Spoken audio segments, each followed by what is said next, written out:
The figure of Jesus has been a subject of admiration, faith, and speculation for centuries, inspiring millions of people around the world. However, beyond artistic interpretations and symbolic descriptions, few ancient documents dare to detail his physical appearance. One of the most intriguing accounts is the Letter of Lentulus, attributed to a supposed Roman governor contemporary to Jesus, which describes his features in surprisingly precise and captivating terms. In this video, an expert witness analyzes this enigmatic letter, separating historical facts from potential legends. Is this description an authentic representation of Jesus as he was known in his time, or is it a literary construct with theological purposes?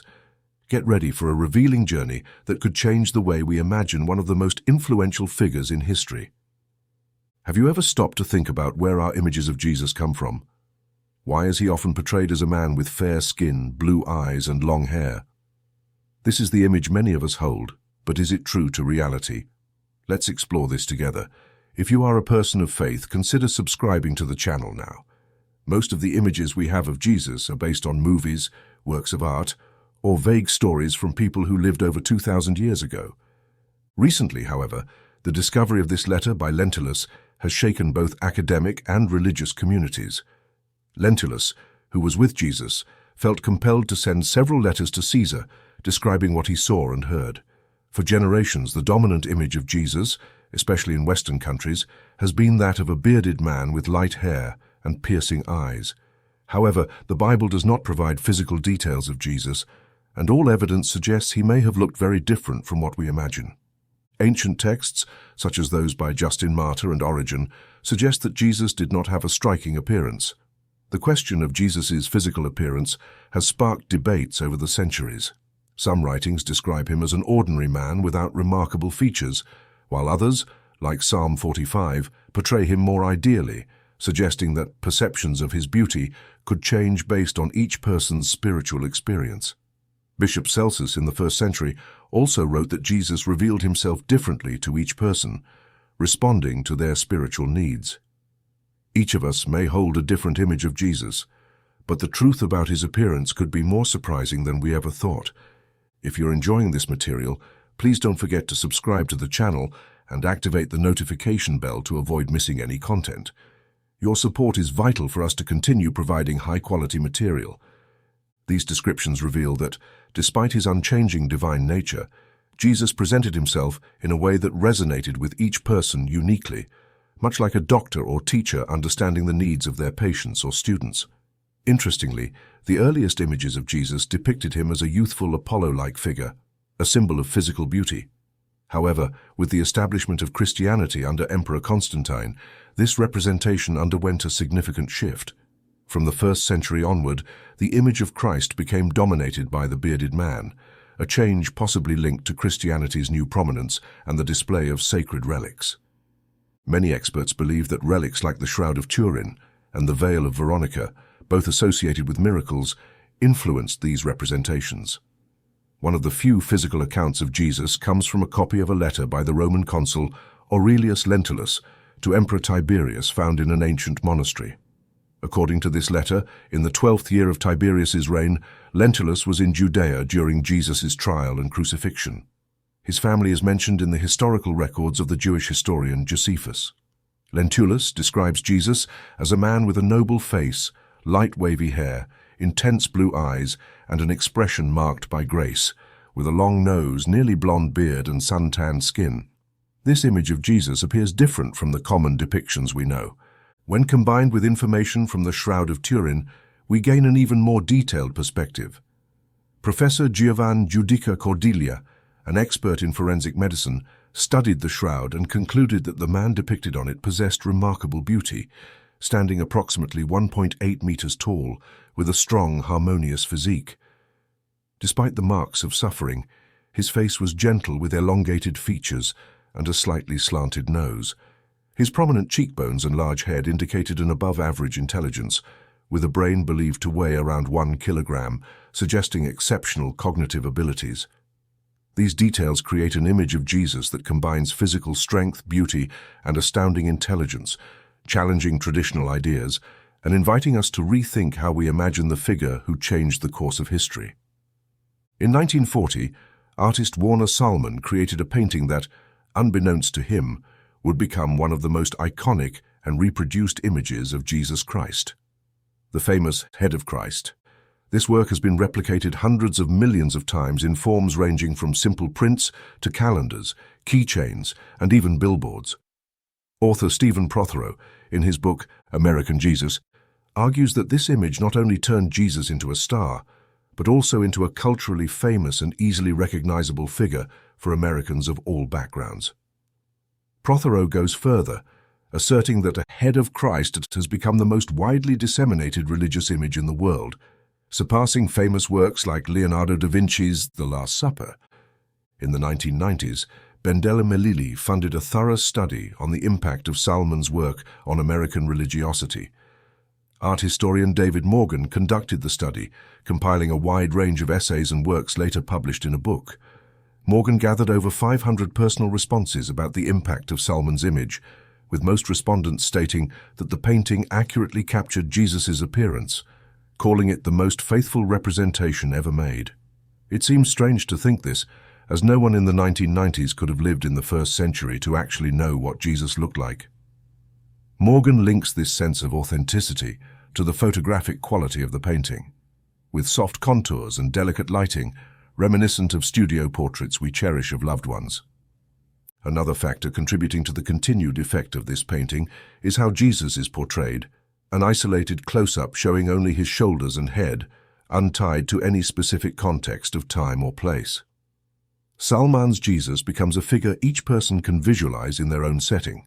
He looks directly at the viewer, expressing love, compassion, and kindness, embodying the Savior figure many envision while reading the Gospels.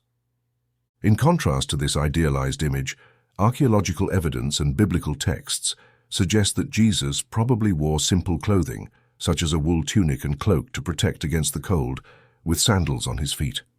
Clothing was expensive at the time, and it is possible that Jesus frequently repaired his garments. The Bible offers few details about his physical appearance, but the Gospels make it clear that he was a Jew born in Bethlehem and raised in Nazareth in Galilee. When he was arrested in the Garden of Gethsemane, Judas Iscariot had to identify him to the soldiers because his appearance was indistinguishable from that of his followers. Some experts believe Revelation 1:14-15 provides hints about Jesus' true appearance, describing him with dark skin and hair resembling wool in texture. The text mentions his hair as white as snow, eyes blazing like fire, and feet glowing like polished bronze. These statements have sparked debates over time, especially concerning how Jesus has been portrayed in Christian art.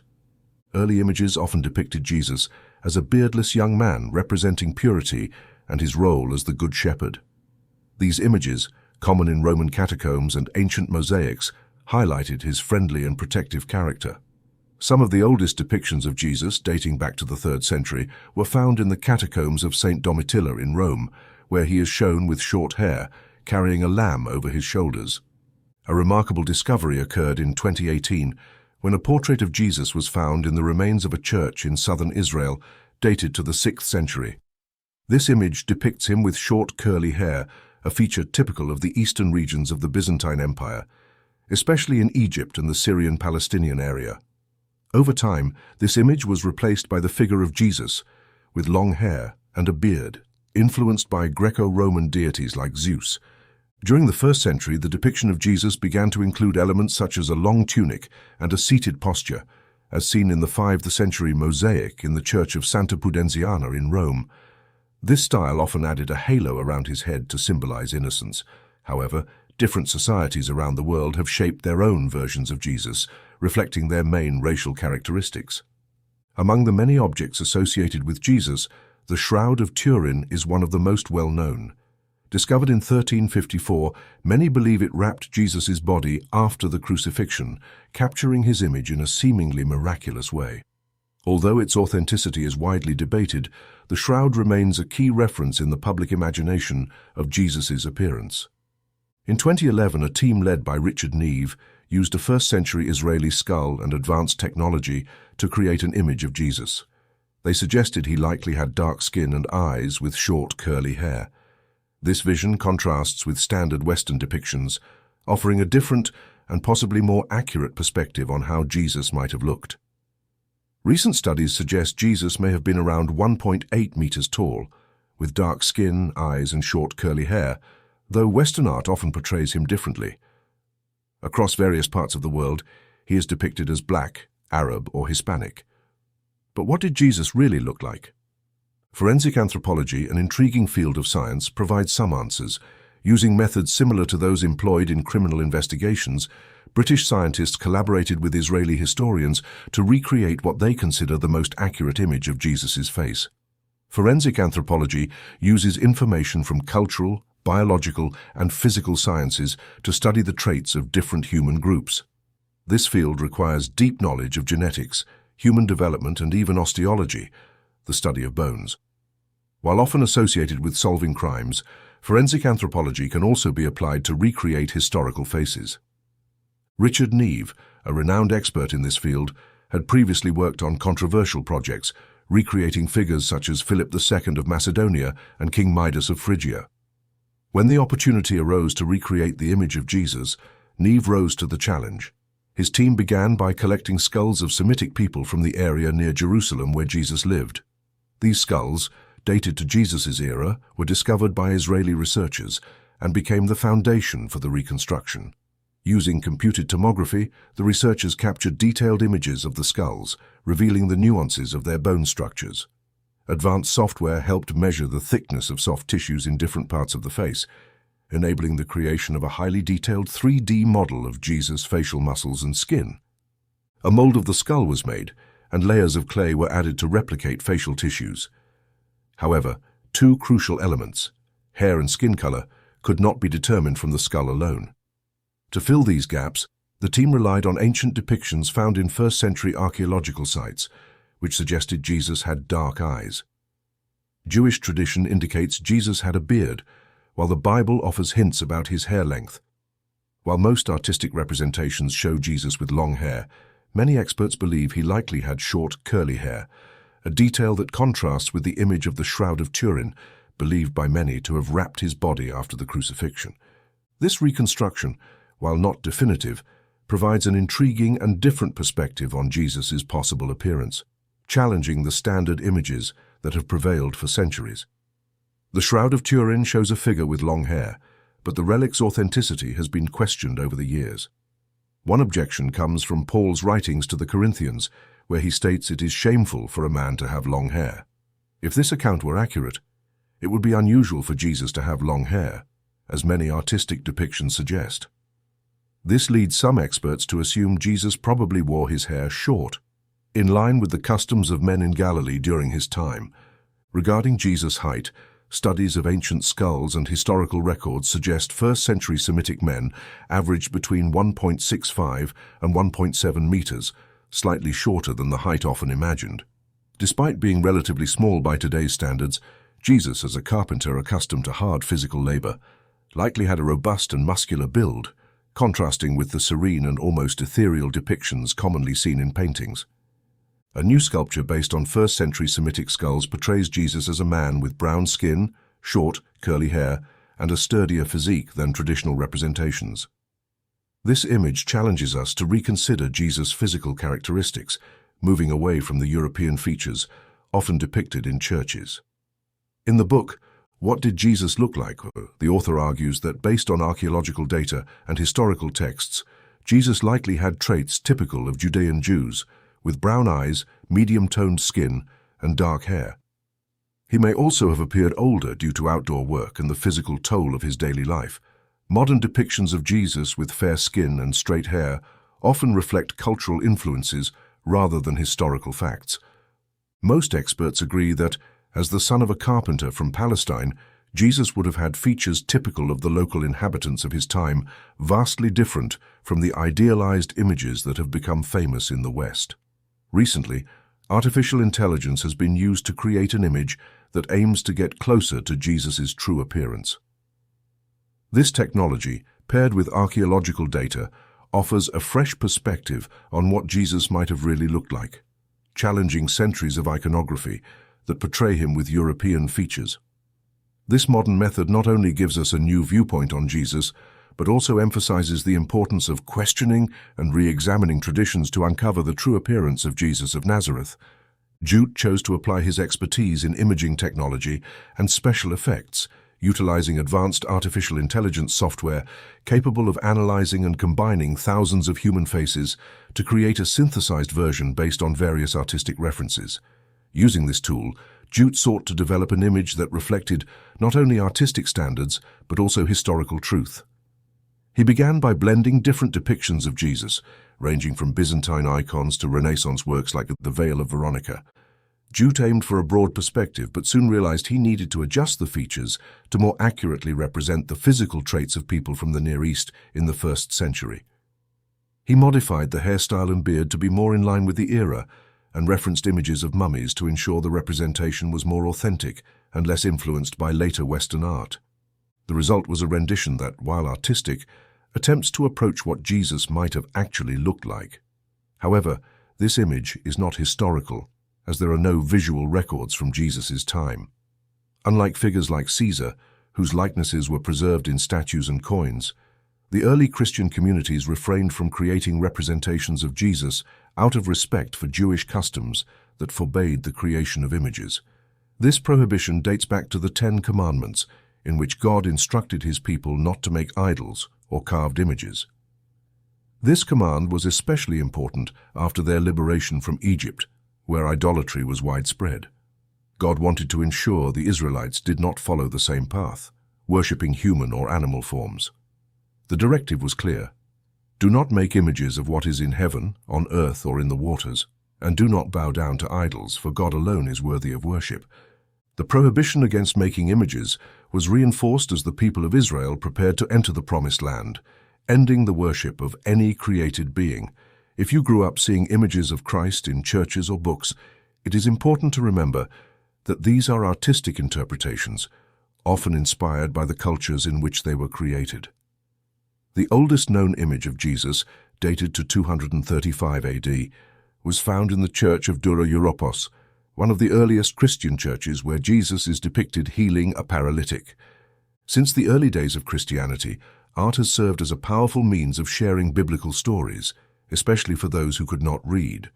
Roman society, rich in visual expression, was adapted by the early church to share the Christian message in an accessible and attractive way. The influence of Roman, Greek, and Syrian cultures played a significant role in how the church adopted artistic representations. From ancient paintings to more modern portraits, the way Jesus is depicted reflects both the artist's vision and the cultural context of the time.